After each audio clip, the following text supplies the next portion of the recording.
नमस्कार फ्रेंड, मैं भावना मोनी सक्सेना। आप देख रहे हैं मेरा channel healthy home and plant. Temperature 35 से 40 डिग्री तक जा रहा है। अभी और बढ़ने की संभावना है जब तक बरसात नहीं हो जाती है।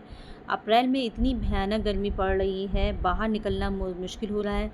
मेरे पेड़ कैसे सरवाइव कर रहे हैं, मैं यही सोचती रहती हूँ। फुल धूप में हम कितनी देर खड़े रह सकते हैं, ये तो आप खुद ही सोच के देख सकते हैं। हम लोग भी मुंह पर अपना कुछ बांध के, चश्मा सन लगा के, सन स्क्रीन लगा कर बाहर निकलते हैं। उसी तरह से हमारे पौधों को प्रोटेक्शन की ज़रूरत पड़ती है। तो प्रोटेक्शन के लिए हम अपने पौधों को क्या क्या दे सकते हैं, वो इस वीडियो में सारी चीज़ें कवर होंगी कि कैसे हम अपने पौधों को प्रोटेक्ट कर सकते हैं। हम इतनी मेहनत करते हैं, वो सब जो गर्मी से बेकार हो जाती है। गार्डन इतना अच्छा बना रखा है और कितनी मेहनत रोज़ आके सुबह शाम करनी होती है, 2 टाइम पानी डालना होता है। तो कुछ टिप्स ऐसी हैं जिनको फॉलो करके हम अपने सभी प्लांट को बचा पाएंगे। तो सबसे पहले तो हम ये देखते हैं कि जिस तरफ हमें धूप आती है, चुभती है, छतरी नुमा नेट हम प्रोवाइड कर सकते हैं। और अपने सभी जो आउटडोर प्लांट है, जिनमें जो ज़्यादा धूप वाले प्लांट हैं, उनको हम इनके नीचे शिफ्ट कर सकते हैं। वेस्ट फेसिंग वाले पौधों में सबसे ज़्यादा खराबी आती है, क्योंकि वहाँ पे 2 से 12 से 5 की धूप उन पर सीधी पड़ती है। आजकल तो 12 से 5 की धूप में पौधे, आप खुद सोच सकते हैं कि क्या हाल होता होगा।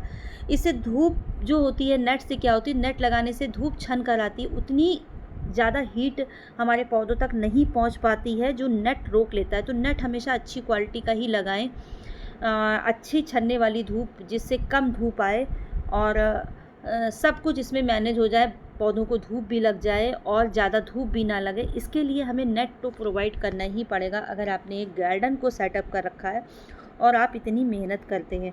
ऐसे ही हम अपने पौधों को छोड़ देंगे तो सारे पौधे ख़राब हो जाएंगे। आपको दिन भर पाइप लेके खड़े रहना पड़ेगा। दूसरा तरीका है मल्चिंग का।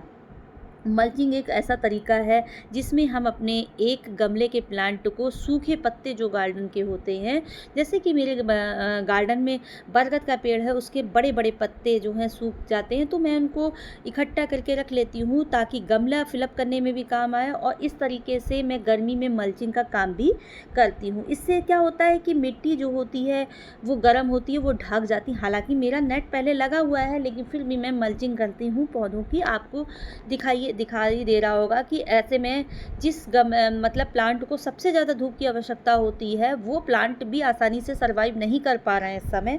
तो इसके लिए मल्चिंग सूखे पत्ते से बिछा दीजिए, पूरे अपने प्लांट की मिट्टी में आप बिछा सकते हैं। इससे धूप जो है सॉइल पर नहीं पड़ेगी, मिट्टी एक्सपोज नहीं होगी आपकी, और इससे क्या होगा कि पौधे ह्यूमिडिटी बनी रहेगी। तो जो पौधे धूप में पत्ते में रखे, मतलब इसके अलावा आप पेबल्स, मतलब पेबल्स कोई छोटे कोयले के टुकड़े होते हैं, बुरादा होता है, वो भी आप इसमें इस्तेमाल कर सकते हैं। और एक दूसरे के साथ, मतलब जैसे क्या होता है कि पौधे भी आप अपने लगा सकते हैं। इसके अलावा जैसे एक बड़ा गमला है, उसके नीचे आप छोटे छोटे कोई 2-4 पौधे लगा दीजिए, तो वो पौधे भी आप लगा सकते हैं। जैसा कि मेरा ये आपने देख रहे हैं कि एक बड़ा गमला है, इसमें मेरा पेड़ लगा हुआ है, एस्पैरेगस का बड़ा पेड़ लगा हुआ है, और उसके नीचे की मिट्टी को मैंने ढकने के लिए इस तरीके से, तो क्या हुआ कि हमारा डेकोरेशन भी हो गया गार्डन का, देखने में अच्छा भी लगता है।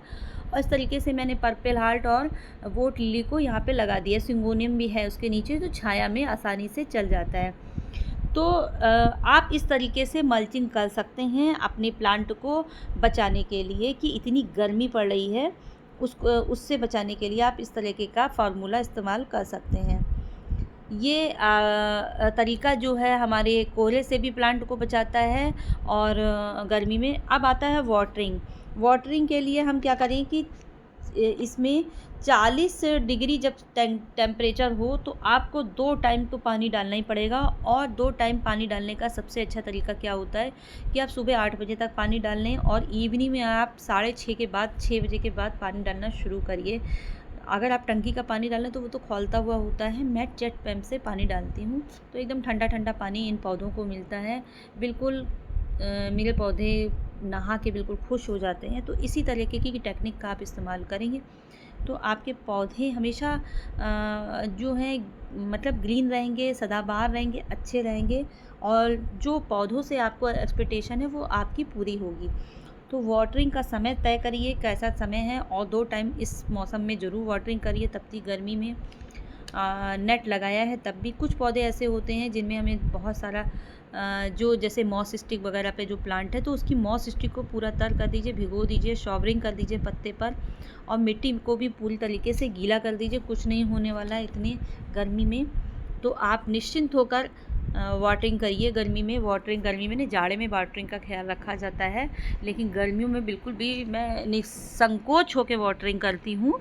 तो आप भी वाटरिंग निसंकोच होकर करिए। कुछ प्लांट ऐसे होते हैं कि सुबह आपने वाटरिंग की तो जो शेड में है, जिनमें बिल्कुल भी धूप नहीं लगती, तो वहाँ पर आपको कम धूप लगेगी, जैसे कि मेरा ये गार्डन है। अब इसके बाद में आ जाते हैं कि हम ग्रुपिंग में कैसे पौधे रख सकते हैं। तो ग्रुपिंग में देखिए, मैंने ये जो है अपना बुद्धा कॉर्नर बना रखा है। ग्रुपिंग में मैंने थोड़े पास सटा के पौधे रखे हैं, आप देख सकते हैं यहाँ पर। और यहाँ पे धूप भी थोड़ी कम आती है, तो इनको क्लब में रखने से क्या होता है, इनको ह्यूमिडिटी मिलती है पौधों को, और एक साथ बने रहते हैं। और इनके अलावा जो होती है, आप जो है इनको ठंडक भी मिलती है। तो आप पानी यहाँ पे एक टाइम भी डाल सकते हैं, लेकिन जो आउटडोर रखे हैं नेट के नीचे रखे, उसमें 2 टाइम तो पानी आपको डालना ही डालना है। इसके अलावा आप लोकेशन चेंज कर सकते हैं अपने पौधों की, किसी को उठाकर। इसके अलावा आप जो हैं ये इस तरीके से जो पौधे ग्रुप में रखे हैं थोड़े पास है, उसके पास में एक टब भी रख सकते हैं। तो इसको जो है हम इससे क्या होता है, ह्यूमिडिटी मेंटेन रहती है, धूप जो है सीधी नहीं पड़ती आपको। जो है टब में धूप आएगी तो वो पानी जो है, जैसे पौधों में जो पानी ख़त्म हो गया है गमले की मिट्टी में, तो वो यहाँ से इवेपोरेट होकर पानी आपको पौधों में पहुँचता रहेगा। तो हमेशा क्लब में पौधे रखें, ग्रुप में रखें, और उसके पास एक बकेट ज़रूर रखें, जिससे कि पौधा अपना समय पर पानी ठंडक ले सके।